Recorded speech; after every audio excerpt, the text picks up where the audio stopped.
معراج کا واقعہ اسباب کے خلاف ایک انتہائی عجب اللہ کی قدرت ہے، کیونکہ جب آدمی پس جاتا ہے نا اور کہتا ہے متى نصر اللہ، یا اللہ تیری مدد کہاں ہے۔ یہ واقعہ طائف کے بعد پیش آیا ہے، جب آپ بے بس ہو گئے تھے، پتھر کھا کے شدید زخمی ہوئے۔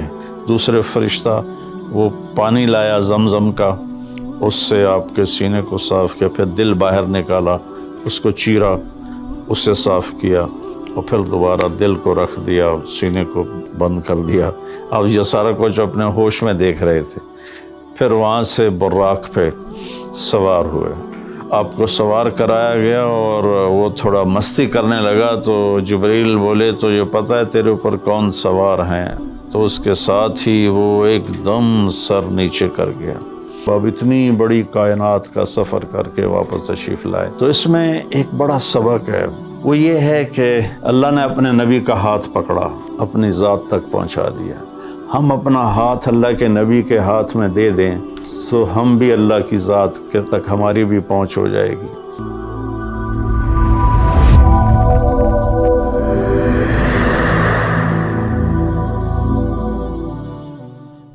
رجب کے مہینہ میں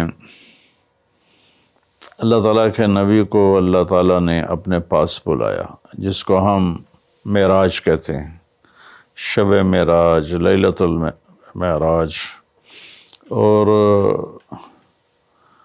اس کے لیے اہتمام بھی کیا جاتا ہے عبادات کا، خیرات کا۔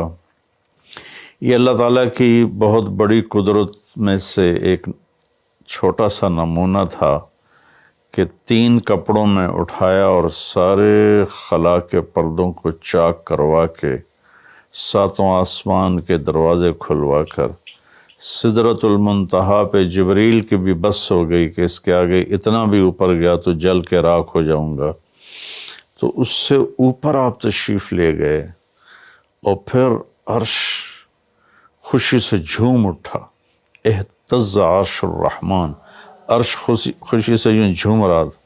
خوشی میں انسان بے خود ہو کر جھومنے لگ جاتا ہے، تو اللہ کا عرش جھومنے لگا آپ کی آمد پر، اور پہلی ہستی ہیں جن کا قدم اللہ کے عرش پر پڑا، اور اللہ تعالیٰ اور اللہ کے محبوب کے درمیان جتنے نور کے پردے تھے اللہ نے سب ہٹا دیے، اور السلام علیک ایھا النبی ورحمۃ اللہ وبرکاتہ۔ اللہ تعالیٰ نے ایسا خوبصورت سلام پیش کیا، تو اللہ کے نبی پہ قربان جاؤں، انہوں نے اپنی امت کو بھی شریک کر لیا، السلام علینا وعلی عباد اللہ الصالحین، اللہ ہمارے اوپر بھی سلام ہو آپ کا، اور جو میری امت کے نیک لوگ ہیں ان پر بھی آپ کا سلام ہو، آپ کی رحمت ہو۔ تو معراج کا واقعہ اسباب کے خلاف ایک انتہائی عجب اللہ کی قدرت ہے، اور اس میں ایک چھوٹی سی بات عرض کروں کہ جب آدمی پس جاتا ہے نا اور کہتا ہے متى نصر اللہ، یا اللہ تیری مدد کہاں ہے، تو پھر اللہ کی طرف سے جواب آتا ہے الا ان نصر اللہ قریب، بے شک میری مدد قریب ہے، آ رہی ہے۔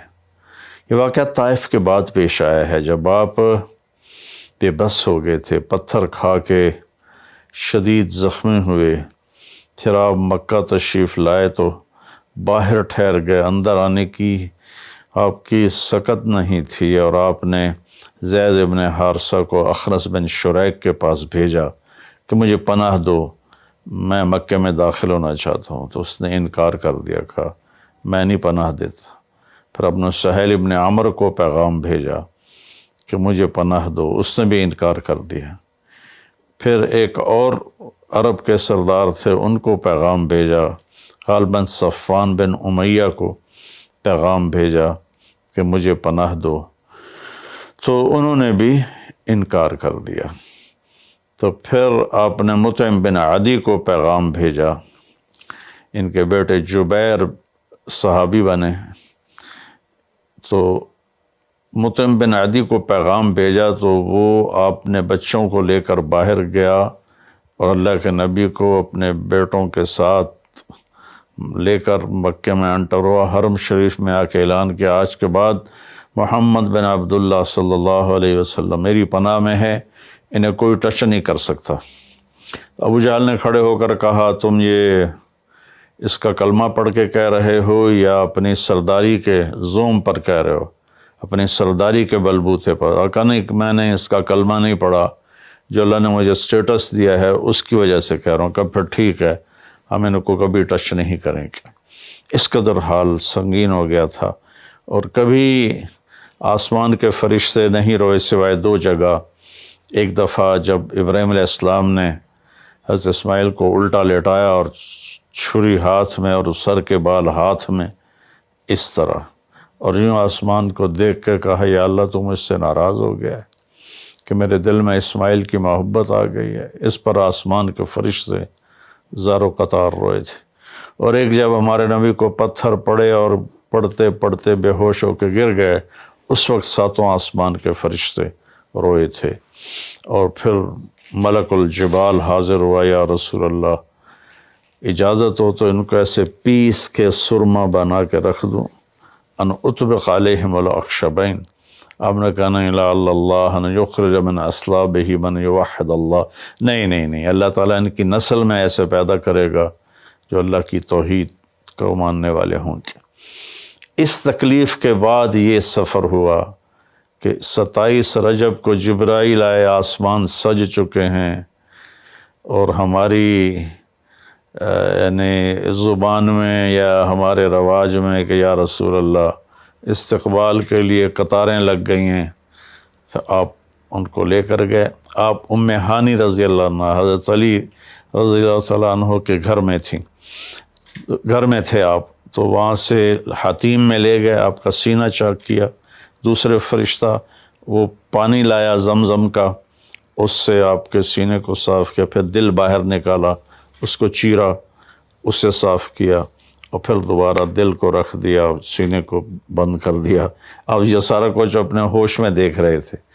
پھر وہاں سے براق پہ سوار ہوئے۔ براق گدھے سے بڑا قد، خچر سے چھوٹا قد والا ایک جانور تھا، جس پر آپ کو سوار کرایا گیا، اور وہ تھوڑا مستی کرنے لگا تو جبریل بولے، تو یہ پتہ ہے تیرے اوپر کون سوار ہیں؟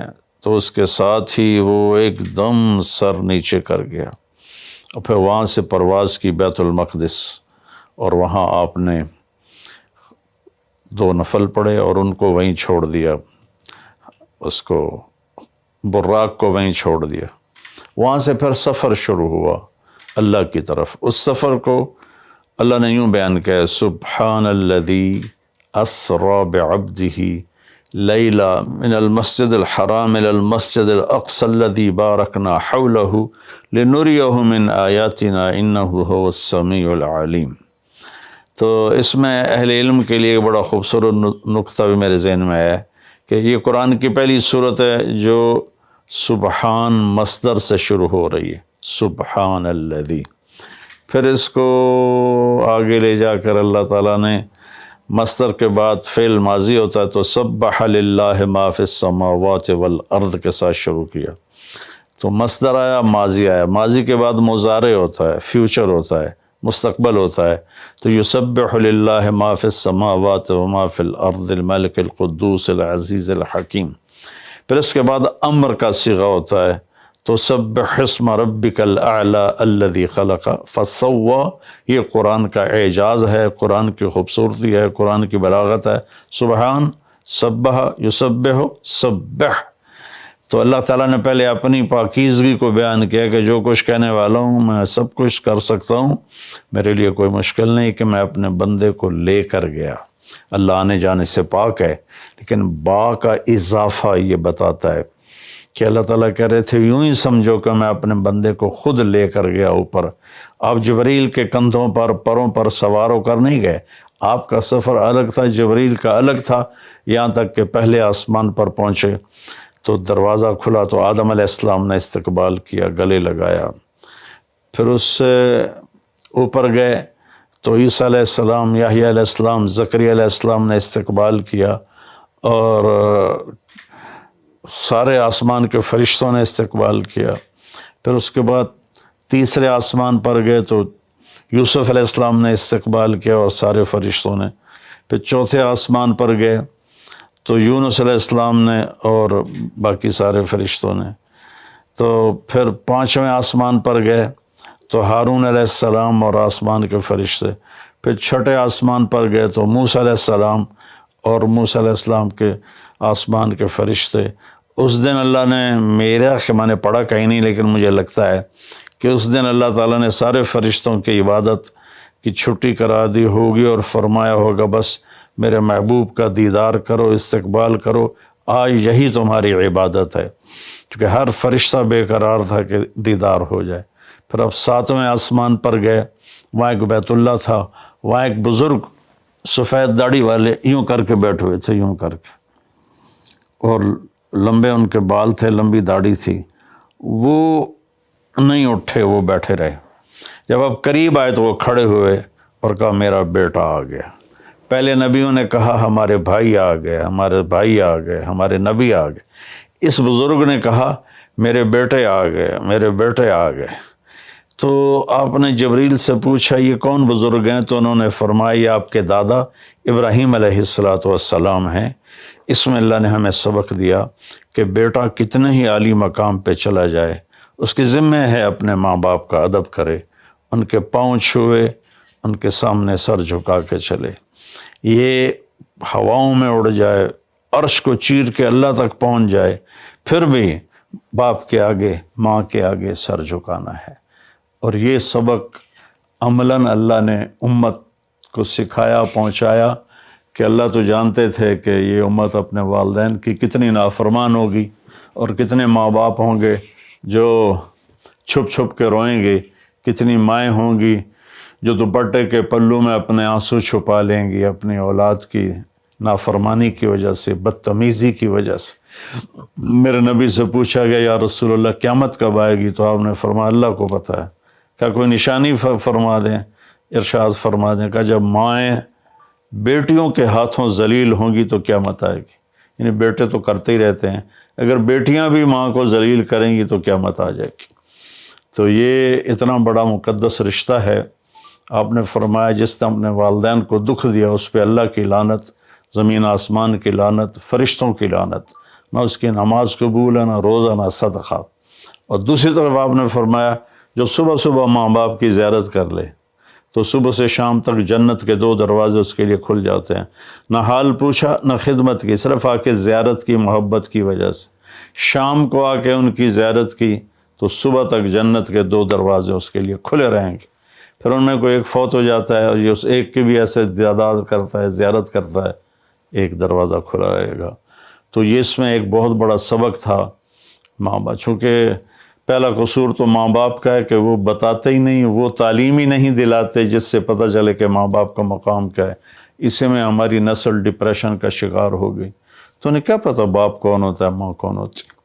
تو آپ وہاں سے تشریف لے گئے تو سدرۃ المنتہا، جہاں بارڈر آ جاتا ہے ان مخلوقات کا، بارڈر پر جبریل نے کہا یا رسول اللہ بس آگے میرے پاس ویزا کوئی نہیں ہے، ایک بالشت بھی اوپر جائے، ایک گٹھ بھی اوپر جاؤں گا تو جل کے راکھ ہو جاؤں گا۔ تو اللہ نے ایک تخت اتارا، اس سے اپنے محبوب کو بٹھایا اور وہ گئے بلندیوں کو چیرتے ہوئے، اس نے عرش پر جا کر لینڈ کیا، آپ اترے اور میرے اللہ تعالیٰ نے کہا ثم دنا فتدلی فکان قاب قوسین او ادنی۔ اللہ تعالیٰ نے اپنے محبوب کو اپنے قریب کر لیا، اتنا قریب کیا کہ فاصلے مٹ گئے، فاصلے مٹ گئے۔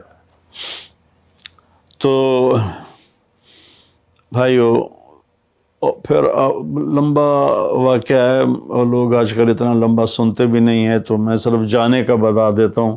واپسی کا بھی پورا ایک کہانی ہے، جنت دکھائی، جہنم دکھائی، جنتی دکھائے، جہنمی دکھائے، سارا کچھ دکھایا، سود خور دکھائے، بے نمازی دکھائے، نمازی دکھائے، اپنے سب کو اپنی آنکھوں سے دیکھا، جہنم کو بھڑکتے دیکھا، جنت کو چمکتے دیکھا، جہنم کو دہکتے دیکھا اور جنت کو مہکتے دیکھا۔ یہ سب کچھ آپ نے اپنی آنکھوں سے دیکھا، اور پھر آپ واپس تشریف لائے۔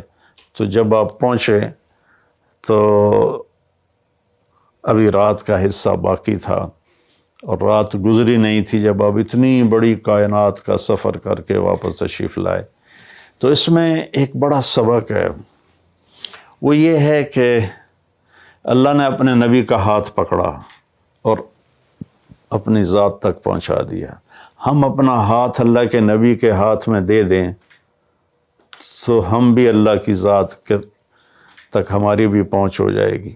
اگر کوئی بڑائی کے سفر طے کرنا چاہتا، بڑا آدمی بننا چاہتا ہے کہ میں تو جی گریٹ مین بننا چاہتا ہوں، میں کامیابی چاہتا ہوں، میں سکسیسفل لائف چاہتا ہوں، تو کامیابی ہے کہ میرا آپ کا اللہ ہم پہ راضی ہو، جب ہم مریں تو وہ ہم سے خوش ہو کر ملے، ہمیں جنت کا پروانہ دے۔ یہ ہے کامیابی۔ یہ نہیں کہ آپ بڑے مالدار بن گئے، آپ امریکہ کے صدر بن گئے، یہ نہیں ہے۔ کامیابی یہ ہے کہ آپ سے مجھ سے اللہ راضی ہو جائے، یہ سب سے بڑی کامیابی ہے۔ تو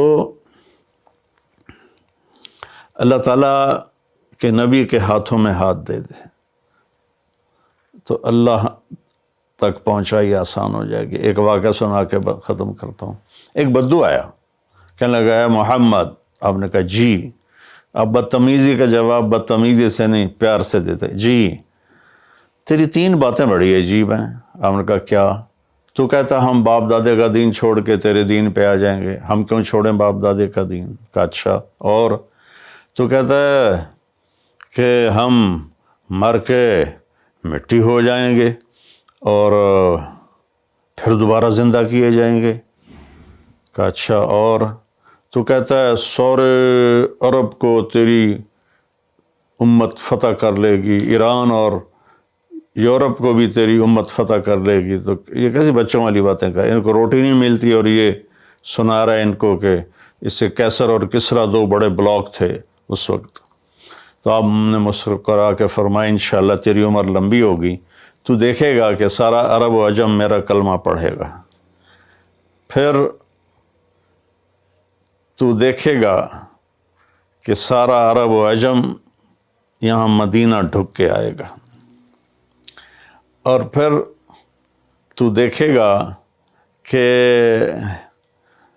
اللہ تعالیٰ قیامت کے دن تجھے بھی کھڑا کرے گا، مجھے بھی کھڑا کرے گا، اور میں تیرا ہاتھ پکڑ کے تجھے یاد دلاؤں گا کہ ہو گیا یہ زندہ ہونا کہ نہیں ہوا۔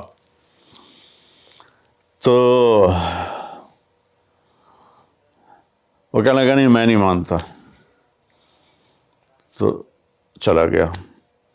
اس نے پھر ابوبکر صدیق کے دور میں دیکھا سارا عرب فتح ہو گیا، کہنے لگا پہلی بات تو پوری ہوگی، ساری قوم نے کلمہ پڑھ لیا۔ حضرت عمر کا زمانہ آیا تو کیسر اور کسرا پٹ گئے، تو کہنے لگا دوئی گل بھی پوری ہوگی، ہن باویں تری ہو ہی نہ جاوے کدائیں، چلیے بھائی کلمہ پڑھیے۔ تو وہ وہاں سے اپنے علاقے سے آیا، حضرت عمر کے دربار میں آ کر اس نے کلمہ پڑھا۔ جب وہ آپ کی محفل میں آتا آپ اس کے لیے کھڑے ہو جاتے، بڑا اکرام کرتے۔ تو ایک دفعہ فرمایا کہ تم دیکھتے ہو میں اس بدو کا بڑا اکرام کرتا ہوں، میں اس محفل میں تھا جس میں اللہ کے نبی نے کہا تھا کہ رہے گی تیسری بات تو تیرا ہاتھ پکڑ کے بتاؤں گا کہ ہوئی کہ نہیں ہوئی، ہم مر کے زندہ ہوئے ہیں کہ نہیں ہوئے، اور قیامت کا دن جس کا ہاتھ میرے نبی کے ہاتھ میں آ گیا وہ جنت میں پہنچانے سے پہلے کبھی نہیں چھوڑیں گے۔ تو یہ وہ شخص ہے جس کا ہاتھ میرے نبی نے پکڑا ہوا ہے، اس کو جنت تک پہنچا کے چھوڑیں گے۔ تو میرے عزیزوں، میرے بھائی بہنوں، بچوں بچیوں، ہم مختلف قسم کی نافرمانیوں کا شکار ہیں اور اس میں ہم لذت ڈھونڈتے پھر رہے ہیں اور فرسٹریشن کا شکار ہیں۔ ہماری نئی نسل نشوں پہ لگی ہوئی ہے۔ اللہ کے واسطے سب سے ہاتھ چھڑا کر اللہ کے نبی کو اپنا ہاتھ پکڑا دو، آپ کو یوں پکڑیں گے اور اللہ پاک سے جا کر ملا دیں گے، اور فرشتے بھی آپ پر رشک کریں گے۔ یہ واقعہ معراج کی اصل تھیم ہے، اور واقعہ معراج کا اصل پیغام ہے کہ کی محمد سے وفا تو نے تو ہم تیرے ہیں، یہ جہاں چیز ہے کہ لوح و قلم تیرے ہیں۔ السلام علیکم ورحمۃ اللہ۔ دیجا ایام کی تلخی کو بھی ہنس کے ناصر، غم کو سہنے میں بھی قدرت نے مزہ رکھا ہے۔